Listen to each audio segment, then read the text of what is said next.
Imagine this. You're sitting in a climate-controlled box. It smells like synthetic leather, floor wax, and quiet desperation. Across from you sits a man in a polyester suit. He's smiling. Why is he smiling? Because he's seen your source code. He knows your biological operating system is running a legacy version from the Pleistocene era, and he's about to install a 72-month malware package directly into your bank account. You think you're there to buy a car, a tool for liberation, a status symbol, a chariot for your ego. He knows better. You are there to volunteer for a decade of debt slavery. He doesn't ask about the MSRP. He doesn't ask about the invoice price. He doesn't even ask if you like the color. He leans in, lowers his voice like a confidant, and asks the one question that renders your entire financial education obsolete. What monthly payment works for your budget? Boom! The trap is sprung. The moment those words hit your ears, your prefrontal cortex, the part of your brain that understands compound interest and opportunity cost, goes into sleep mode. You just handed him the root access to your life. You think you're negotiating for a machine with 4 wheels. You're actually downloading a virus that's going to drain your battery until 2033. Welcome to the dealership glitch. Grab a coffee. It's time to debug the system. Human beings are biological masterpieces of survival, but we are mathematical disasters. Evolution optimized us to spot a leopard in the high grass at 200 yards, but it never prepared us to calculate the amortized cost of a $55,000 asset over an 84-month term while being blasted with new car smell aerosols. The dealership knows this. They rely on a cognitive exploit called payment packing. When you tell a salesperson, I can afford $700 a month, you aren't setting a limit, you're building a bucket. To you, $700 is a sacrifice of your monthly labor. To the dealer, $700 is a vacuum. Their entire job for the next 4 hours is to see how much high-margin garbage they can suck into that $700 vacuum before it starts to whistle. Gap insurance? Throw it in the bucket. Fabric protection spray, which is basically just Scotchgard applied by a teenager, in the bucket. Extended warranties that cover everything except what actually breaks, bucket. The market adjustment, that's the heavy lifting. By the time the paperwork is printed, you're still paying $700. You feel like a winner. Your lizard brain is purring because the monthly hit to your checking account matches the number you pre-authorized. But look at the metadata. The car, the actual hunk of steel, only cost $38,000. The other $17,000, that's the stupid tax. That's the premium you paid for the privilege of not doing long division in your head. Simple. They've decoupled the cost from the value. In gaming terms, they've moved you from a one-time purchase to a predatory live service model. You're paying for a battle pass where the only legendary skin is a base model crossover, and the end game is a repossession notice. You aren't the player in this scenario. You're the gold-farmed NPC. Why do people stay in those plastic chairs for 5 hours? Why don't they just stand up and walk out when the numbers look like a ransom note? Because the dealership is a masterclass in psychological friction.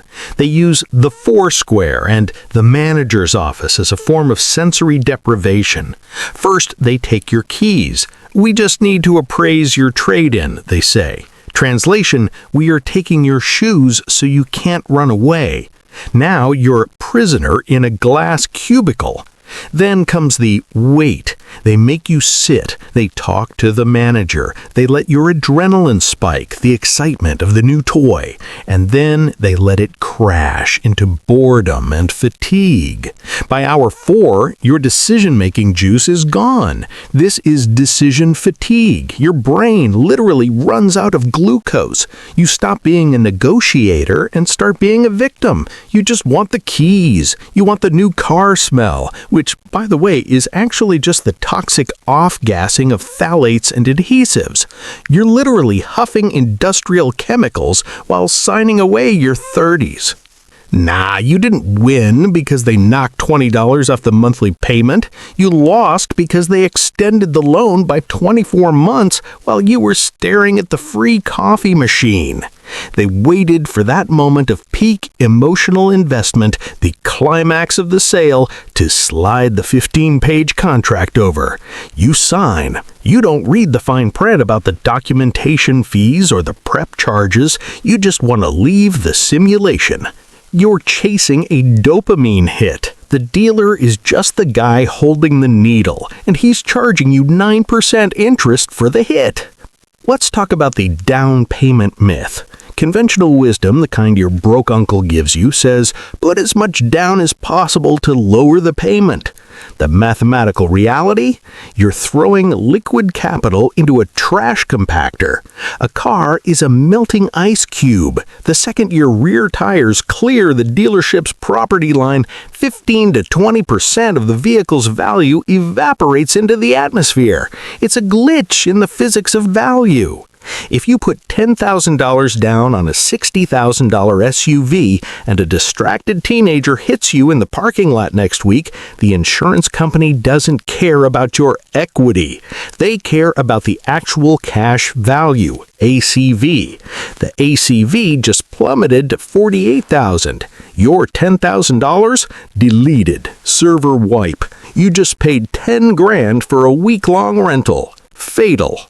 In an economic system built on debt, liquidity is armor. The video suggests keeping your cash. Why? Because cash is your extra life. If you finance the full amount, assuming you've secured a low rate and gap insurance, your $10,000 stays in a high-yield savings account or an index fund.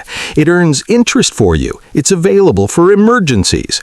If the car gets totaled, the insurance and gap policy settle the debt, and you still have your $10,000.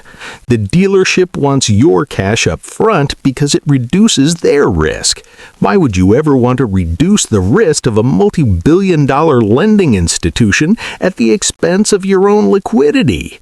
Stop treating a car like an investment. It's an expense, a necessary, depreciating, high-maintenance expense. Don't bury your treasure in a hole that's actively filling with dirt. How do you beat the house? You stop playing their game on their hardware. You use an out-of-band communication strategy. The dealership lot is the arena. It's designed to overwhelm you. The lights, the rows of shiny metal, the aggressive, "Hey folks," of the floor staff. You have the disadvantage. You are the away team.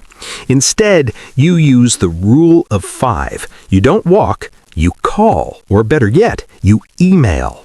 You identify 5 dealerships within a 100-mile radius that have the exact VIN you want, not something like it, the exact one. You send a blast. I am buying this specific VIN today. I am pre-approved for financing. I am not discussing monthly payments. Send me your best out-the-door price, including all taxes and fees. The lowest number by 4 p.m. gets the wire transfer. Do not call me to discuss options. Just send the quote. Boom! You've just turned the dealership into a commodity provider. You've stripped away the empathy exploit. You aren't a guest, you're a buyer. Now they're the ones sweating. They're competing against 4 other stores for a guaranteed unit count. And here's the pro patch. Wait for the 25th of the month. Dealerships run on monthly quotas.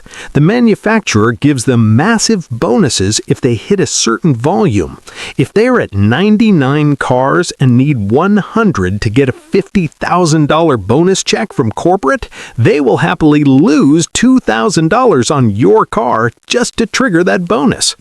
On the 5th of the month, you are a profit center. On the 28th, you are a statistic they need to move. Be the statistic.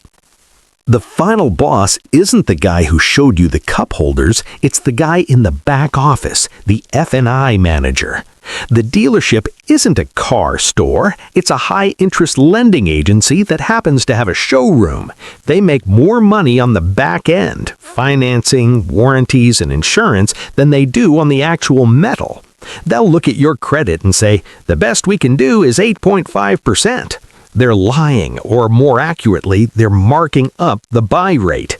The bank approved you at 6.5%, and the dealer is pocketing the 2% difference as pure, unadulterated profit.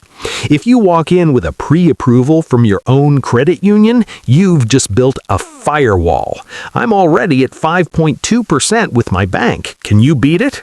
If they can, great. You just saved $3,500 over the life of the loan. If they can't, you tell them to stay in their lane.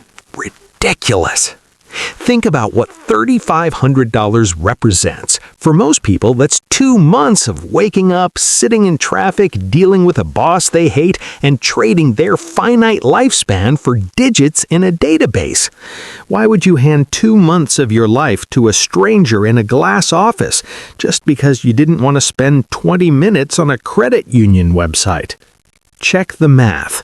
A $45,000 loan at 8% versus 5% is the difference between a vacation and a repair bill. It's the difference between being underwater on your loan or having equity.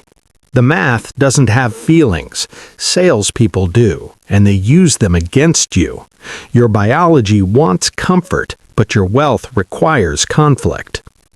If this breakdown of the dealership simulation helped you spot the glitches in your own spending, do the ritual. Hit the like button to feed the algorithm's hunger. Subscribe if you want to keep debugging the financial matrix. And leave a comment. What's the most blatant lie a car salesman ever told you to get you into a monthly payment? Let's document the exploits so the rest of the community can avoid the trap. Stay objective. Stay dangerous. See you in the next one.